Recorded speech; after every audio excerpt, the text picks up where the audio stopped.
Belarus has a rich history and culture, and for many centuries its people fought for their independence, freedom, language, and identity. But the country's totalitarian past and decades of authoritarian rule have left a lasting mark on the society.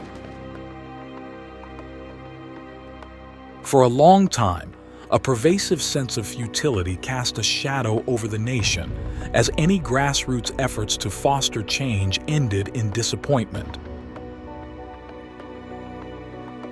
August 9th, 2020. This date is forever etched into the memory of Belarusians. On this day, the regime of Alexander Lukashenko blatantly falsified the results of the presidential election. Again, 80.1%. This is the percentage of votes that Lukashenko claimed for himself.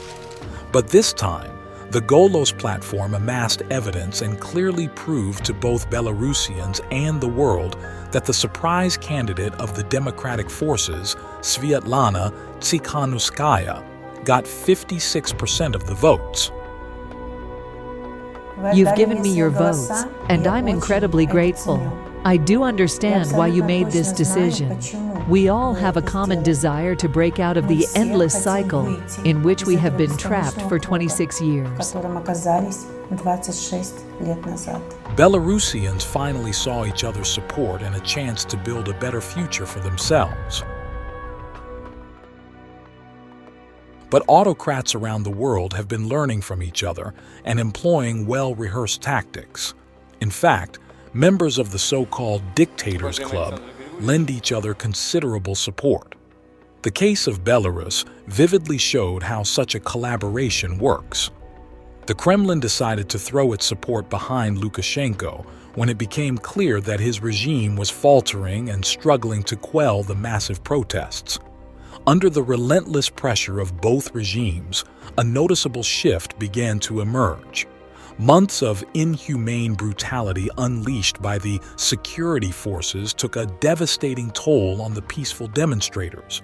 The spirit of freedom and justice that had fueled the protests started to wane. November 2020. The protests gradually lost some of their initial momentum, resulting in smaller crowds. However, this shift in the movement's dynamics brought about a fascinating evolution.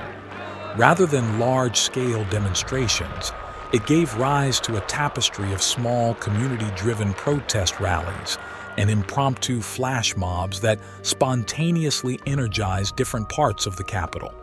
However, the ruthless persecution persisted, driving these acts of protest further and further into the underground. February 27th, 2022. One more time, a resounding chorus of dissent reverberated across Belarus as citizens took to the streets to protest the war in Ukraine. The heavy hand of authority swept in immediately. On this day, over 800 people were brutally detained for taking part in anti-war demonstrations. It was Lukashenko's complicity that facilitated the large-scale expansion of Russia's military presence in the country. This complicity also facilitated the invasion of Ukraine by Russian troops across the southern border of Belarus. If the peaceful Belarusian revolution had succeeded, this devastating war might not have started at all. To this day, the crackdown in Belarus persists unabated. The regime's loyalists spare no effort in their pursuit of dissent. Dismissals, taking children away, beatings, arrests, and torture are routinely used as instruments of oppression. According to the Human Rights Center Vyasna, more than 46,700 people suffered from repressions. As of October 17, 2023, more than 3,550 people have been convicted in politically motivated criminal cases, and at least 1,487 political prisoners are currently incarcerated in horrifying conditions. The currently known number of political prisoners represents only a fraction of those who have faced freedom restrictions by the regime on political grounds. Many victims of the regime fear such recognition, and international approaches often lack flexibility, failing to consider all the nuances of the Belarusian context. Political prisoners languish in penitentiaries, subjected to humiliation, abuse, sleep deprivation, and beatings. They have nearly no contact with the outer world, and many endure weeks or even months in solitary confinement. Relatives and friends of political prisoners are left in the dark with no updates on the condition of their loved ones for months on end. All this leaves a haunting impression that Orwell's dystopian vision has turned into a reality in Belarus.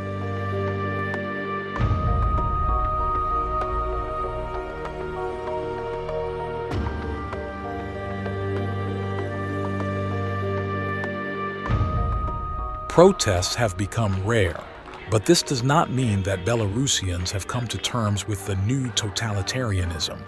Repressive laws in Belarus have all but decimated civil society. The regime continues its relentless crusade against the freedom of speech, expression, and assembly. Daily, we hear reports of searches and detentions under absurd pretexts. Peaceful protesters from 2020 continue to be sought out and thrown into prison cells. Hundreds of thousands of Belarusians were forced to leave the country due to political persecution. Belarusian courts ordered at least 13,315 arrests and convicted 1,440 people for participating in peaceful protests and 528 for insulting Lukashenko. Subscribing to a Telegram channel, expressing opinions on social media, keeping a white, red, white flag at home, or even simply wearing white and red clothing can cost you months or years in prison. In a recent incident, musician Katsiarina Shapovalova was detained for having sung the Belarusian religious hymn Mahutny Bolsha on the steps of the Minsk Philharmonic in 2020. Artyom Vaitsekovich, 15 years old. Artyom is the youngest political prisoner in Belarus. He was sentenced to 3 years in prison as an act of revenge for his brother moderating a Telegram channel of Belarusian railway workers, which was declared extremist. Natalia Taran, 75 years old. Natalia was sentenced to 3.5 years in prison for what the court saw as slander and insulting Lukashenko. With the outbreak of Russia's war against Ukraine, Belarusians are being detained for any manifestation of support for Ukraine. At least 1,630 people were arrested in Belarus during the first year of the war for participating in anti-war pickets, railway sabotage, or making anti-war comments on the internet. Out of those, 56 people received prison sentences ranging from 1 to 23 years. At least 32 criminal cases have already been launched for photos and videos of Russian military equipment and information about its movement on the territory of Belarus. The Belarusian penitentiary system wields the full arsenal of its repressive tactics to suppress and subjugate political prisoners. Not everyone survives this harrowing ordeal. Activists Witold Asherak and Mykolai Klimovich, as well as renowned artist Alice Pushkin, have all tragically died in Belarusian prisons. Asherak was beaten to death. Klimovich and Pushkin were denied medical care. Some are thrown into prison, others are pushed abroad, the rest are subjected to intimidation, and we get a distilled, obedient society that can be endlessly manipulated at whim. This is a classic scheme that almost every dictator follows when their rule is threatened by the protests of an outraged populace. In this regard, Lukashenko is no different from his numerous predecessors. Despite the unprecedented scale of persecution, Belarusians persevere and find innovative ways to voice their dissent. Peaceful assemblies continue in Belarus. In 2022, we documented at least 375 gatherings. It's evident that widespread repression reduced the number and significantly changed the character of such gatherings. In 2022, photo or video flash mobs became the most common form of civil disobedience, replacing the large marches or rallies we were more accustomed to earlier. A group of people gather for a few minutes, bring flags, posters, or other visual aids to convey their message.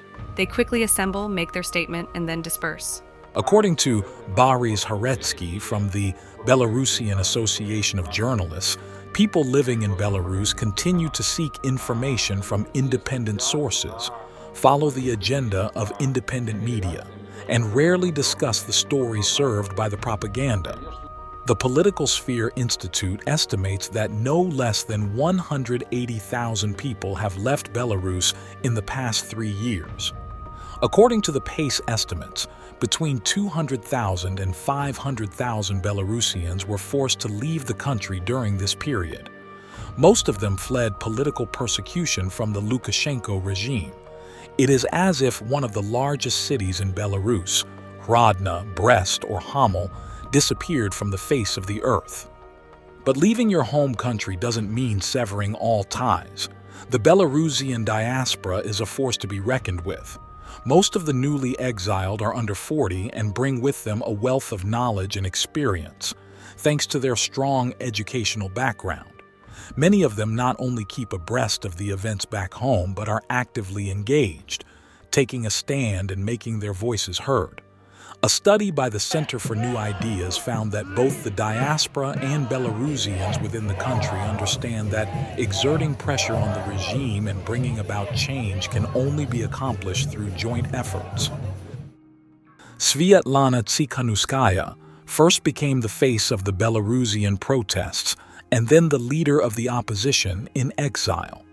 In 3 years, she has presented compelling and insightful accounts of the plight of Belarus on the international stage and has worked tirelessly to help political prisoners and exiles.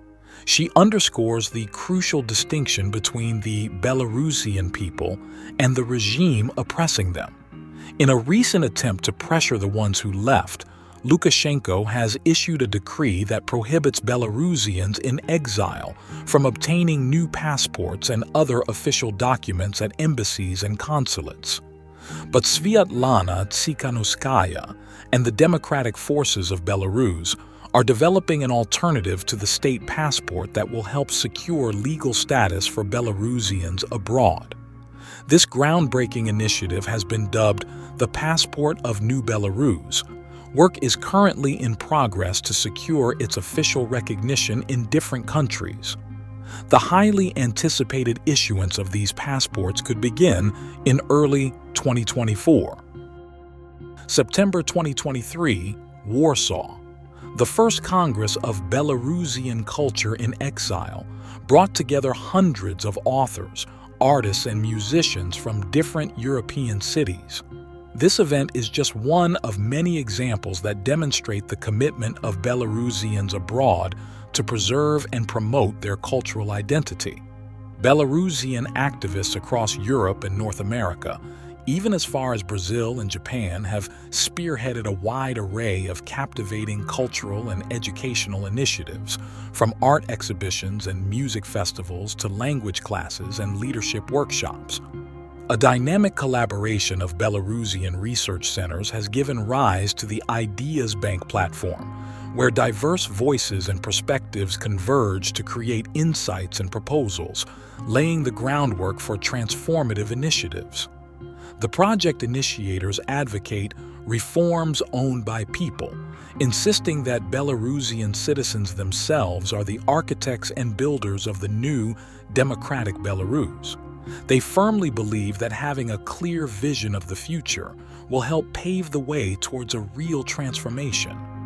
In the face of injustice, hardship, and uncertainty, Belarusians have proven that their greatest strength lies in their unity. Given all this harshness and hardships, I sometimes hear that Belarus is a lost case. But it's not. Let me assure you, Belarus can be a success story.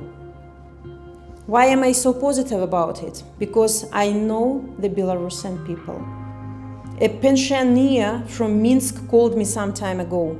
She told me that she and her female friends gather regularly to discuss politics and support each other. Aren't you afraid? I asked her. We're simply tired to be afraid, she told me. There are too many of us. They just can't arrest everyone.